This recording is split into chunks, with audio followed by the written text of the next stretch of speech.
오늘 우리에게 주시는 하나님의 말씀은 신약 성경 사도행전 9장 19절에서 25절 말씀입니다. 사도행전 9장 19절에서 25절 말씀을 제가 봉독하겠습니다. 음식을 먹음에 강건하여 지니라. 사울이 다메섹에 있는 제자들과 함께 며칠 있을새 즉시로 각 회당에서 예수가 하나님의 아들이심을 전파하니 듣는 사람이 다 놀라 말하되 이 사람이 예루살렘에서 이 이름을 부르는 사람을 멸하려던 자가 아니냐.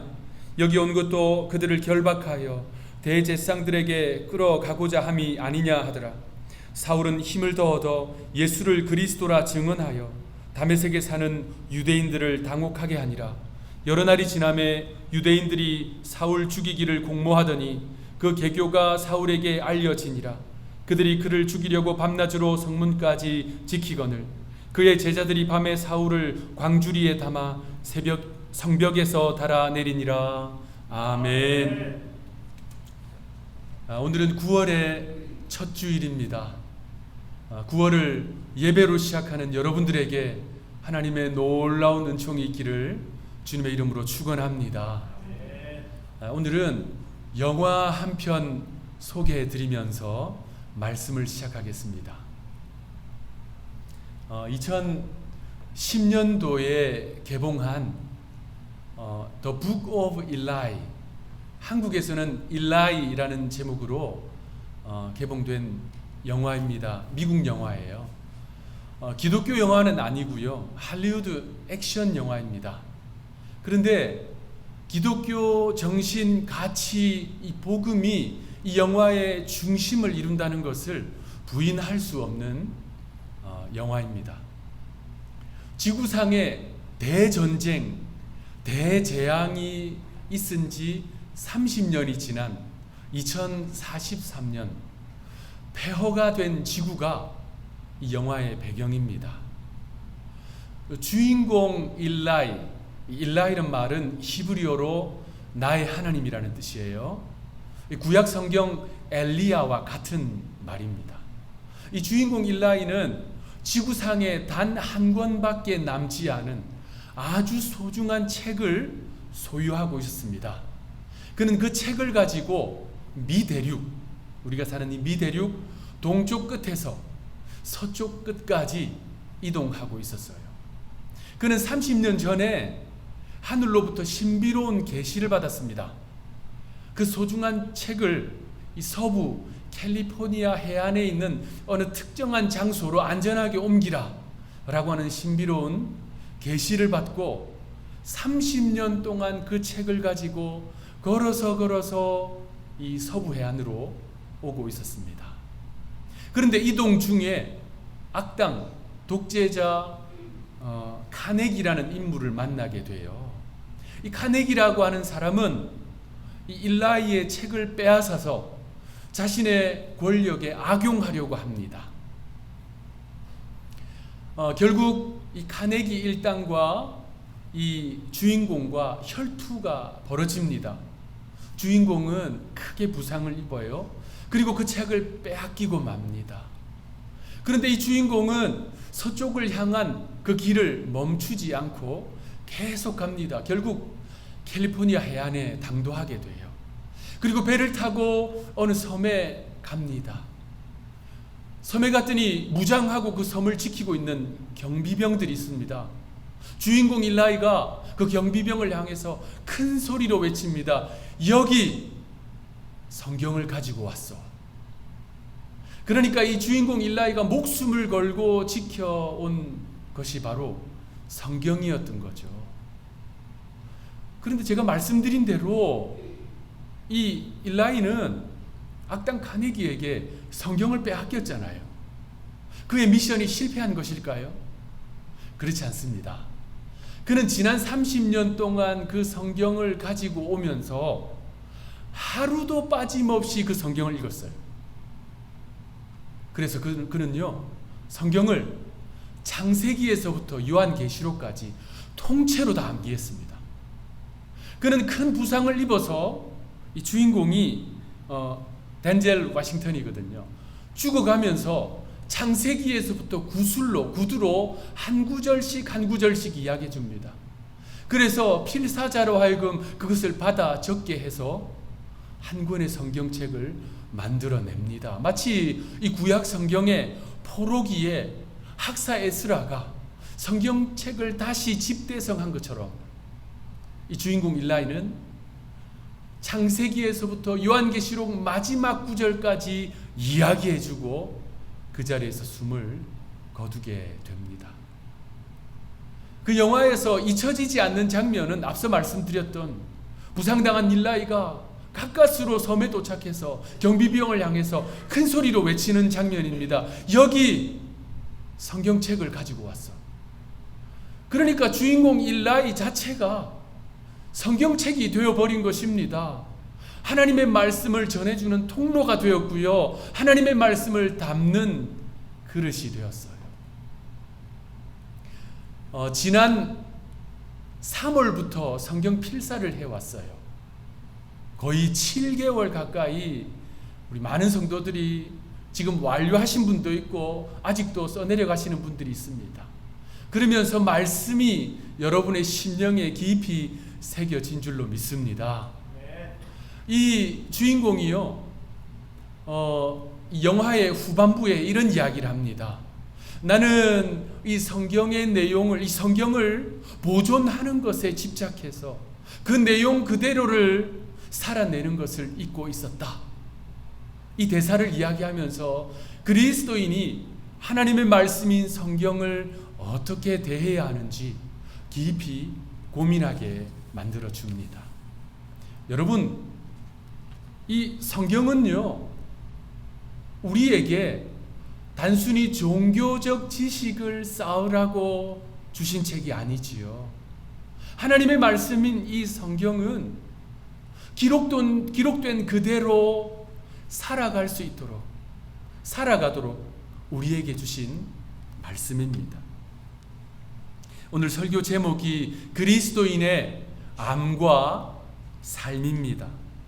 하나님께서 수많은 믿음의 사람들, 순교자들을 통해서 전달해서 오늘 우리에게까지 전해주신 이 소중한 성경, 우리는 이 성경을 통해서 얻을 수 있는 확실한 유익이 무엇일까요? 그것은요, 이 알면서 머무르지 않고 삶의 자리에서 이 진리가 실천되는 것입니다. 지식을 넘어서 삶을 변화시키는 것이 이 성경의 참된 가치입니다. 그러므로 우리 그리스도인들이 우리가요, 경계해야 할, 주의해야 할 태도, 자세가 있어요. 알매는 충실하나 삶에는 익숙하지 않는 태도, 이것이 우리가 주의해야 할, 경계해야 할 자세입니다. 알므로만 배웠을 뿐 삶으로 실천해 본 적이 없는 이 지식은 그리스도인의 신앙 성장에 유익이 되지 못합니다. 여러분, 그러한 지식은요, 자신의 능력이라고 말할 수 없습니다. 오히려 자신의 무능을 감추는, 자신의 무능을 덮는 덮개 역할을 할 뿐입니다. 여러분, 알미 중요합니다. 그러나 그 알미, 그 깨달음이 삶의 자리에서 실천되는 것은 더 중요합니다. 그리스도인들은 알아야 합니다. 진리를 알아야 하고요, 이 성경의 내용을 알아야 합니다. 당연한 이야기지요. 그래서 우리는 성경을 듣고 읽고 연구하고 암송하고 묵상하고 기록합니다. 성경 공부 신학 특강에 우리 장로님 기도해 주신 것처럼 여러분 부지런히 참여해야 돼요. 그걸 통해서 진리를 깨달을 수 있습니다. 그런데 그 깨달은 진리를 삶의 자리에서 실천하는 것은 우리 그리스도인들에게 주어진 마땅한 삶의 태도입니다. 오늘 본문에는요, 자신이 깨달은 그 진리를 삶의 자리에서 그대로 실천한 본을 보여주는 인물이 등장합니다. 바로 사울입니다. 앞서 언급한 그 영화의 주인공 일라이처럼 사울도 신령한 빛에 의해서 시력을 상실해요. 그런데 지난주에도 살펴본 것처럼 하나님의 사람 다메섹 아나니아가 찾아와서 안수기도 해줍니다. 그 안수기도를 통해서 사울의 눈을 뜨게 해주셨지요. 그런데 하나님은 이 사울의 육신의 눈만 뜨게 해주신 것이 아니라 그의 영적인 눈도 뜨게 해주셨어요. 아나니아가 전해준 말씀을 통해서 사울은 예수님이 메시아이심을, 예수님이 그리스도이심을 확실하게 깨닫게 됩니다.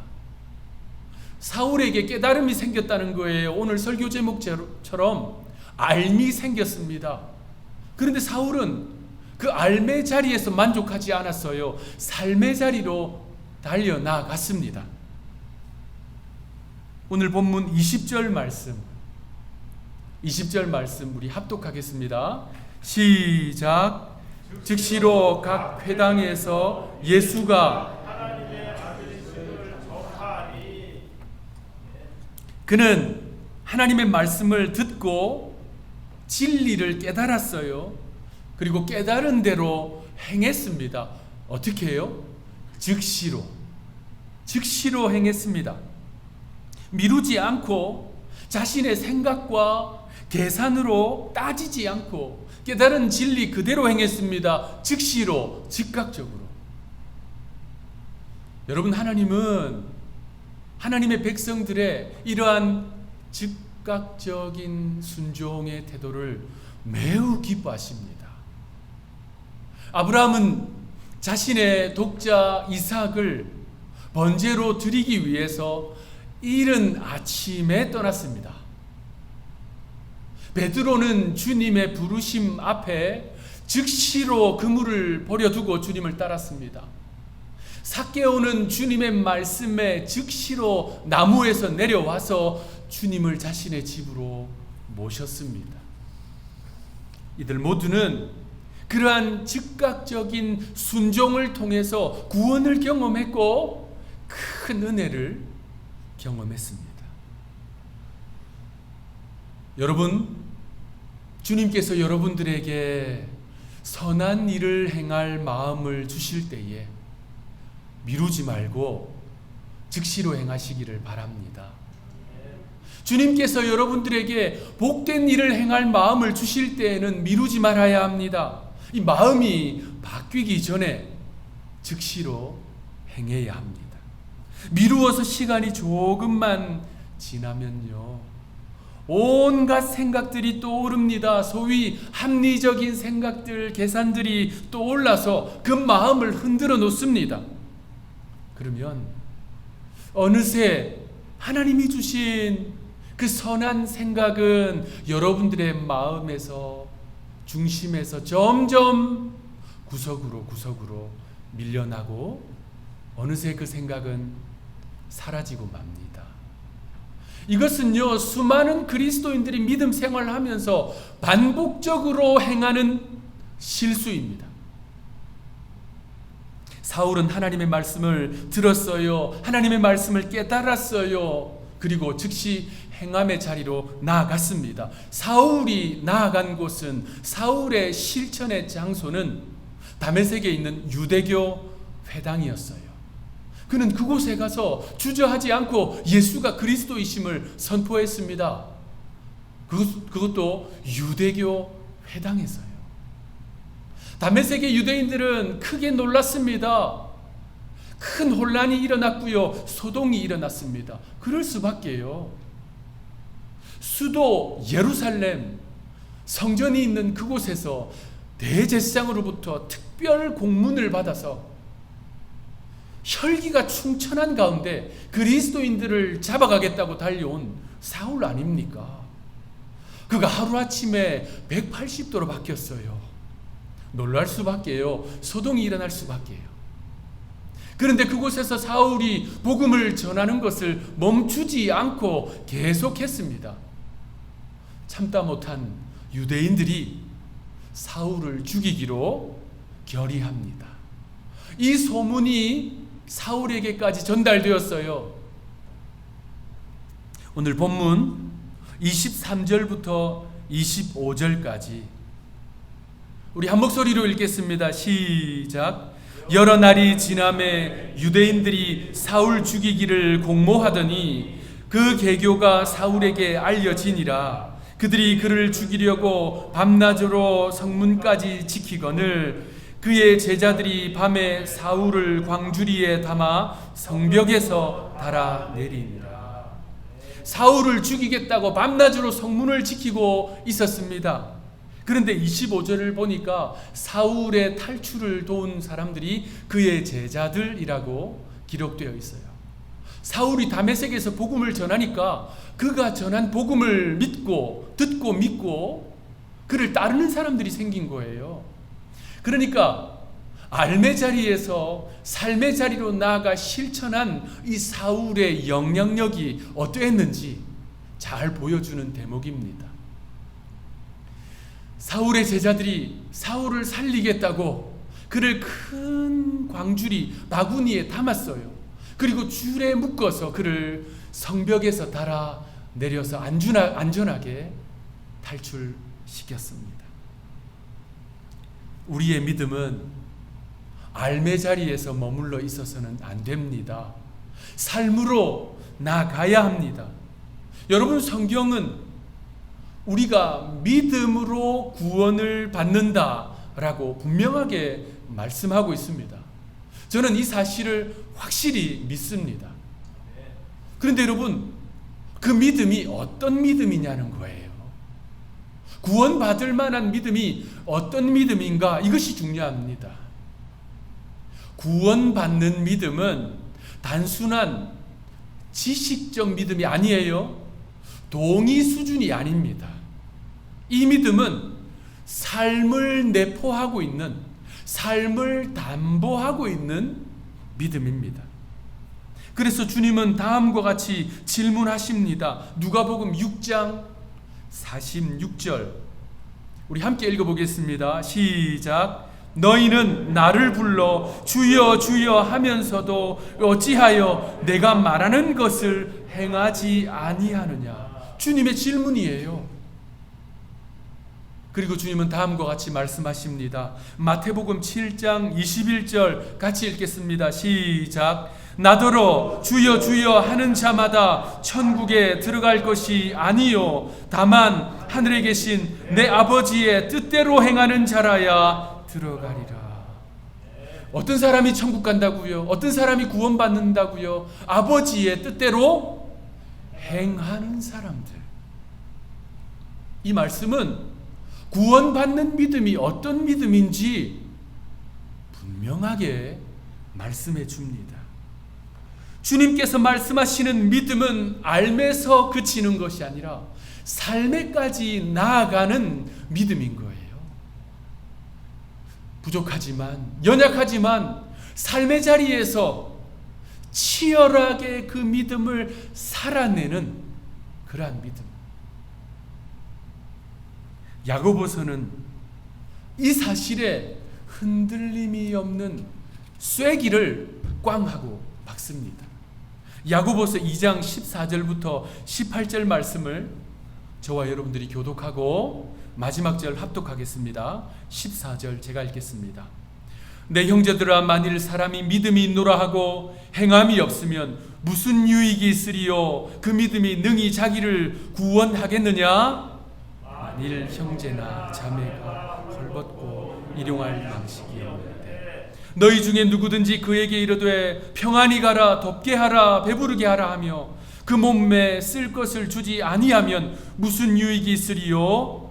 이와 같이 행함이 없는 믿음은 그 자체가 죽은 것. 합독하겠습니다.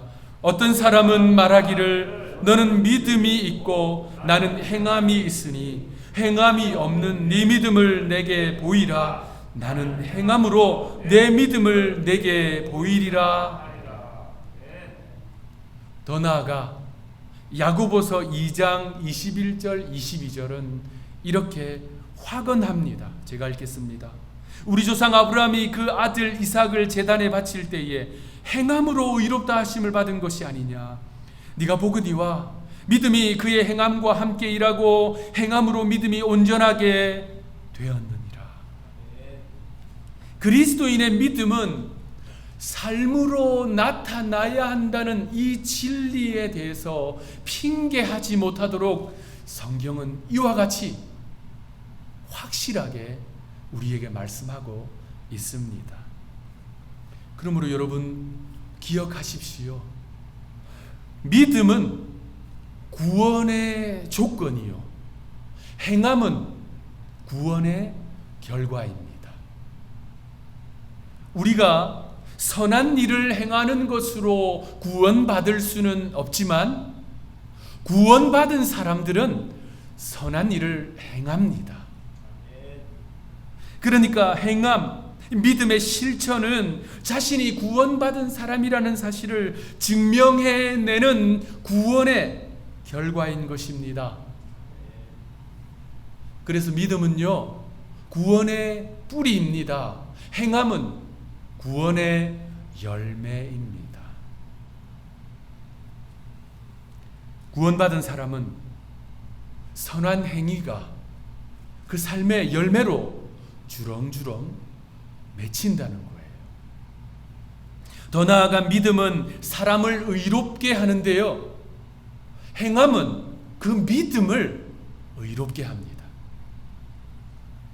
성도가 행하는, 여러분들이 행하는 선한 행위, 충성된 삶, 헌신적이고 희생적인 봉사와 구제와 남을 돌아보고 남을 사랑하는 그 선한 행위가 내 믿음이 진짜 믿음인가? 나는 정말 구원받은 사람인가를 확실하게 알게 해주는 시금석이에요.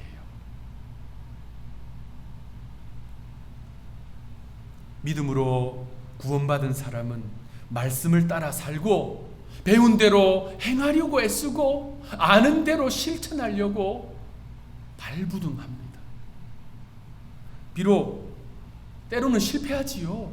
때로는 좌절합니다. 때로는 넘어지기도 합니다. 우리가 연약하니까요. 그런데 그 자리에서 다시 벌떡 일어나서 내 믿음대로 살려고 치열하게 살아나려고 하는 그들이 바로 구원받은 그리스도인들이에요. 알미, 삶으로 승화되는 이 과정이 바로 우리의 믿음의 여정입니다. 사랑하는 성도 여러분, 오늘 본문의 사울은 아나니아를 통해 하나님의 말씀을 들었어요. 진리를 깨달았어요. 알미 생겼어요. 그는 그 알물 가지고 삶의 자리로 나아갔습니다. 그것도 즉시로 주저하지 않고 미루지 않고 나아갔습니다. 주님은 우리가 그리스도의 장성한 분량까지 자라기를 바라세요. 우리의 믿음이 어떻게 자랄까요? 우리의 믿음은 행함으로 자랍니다. 그러므로 성령의 도우심 안에서 알미, 삶과 하나가 되어서 주님을 기쁘시게 하는 저와 여러분들이 되기를 구주 예수님의 이름으로 축원합니다. 기도하겠습니다. 하나님, 우리의 믿음이 이 알미, 삶과 하나 되는 믿음 되게 하여 주옵소서.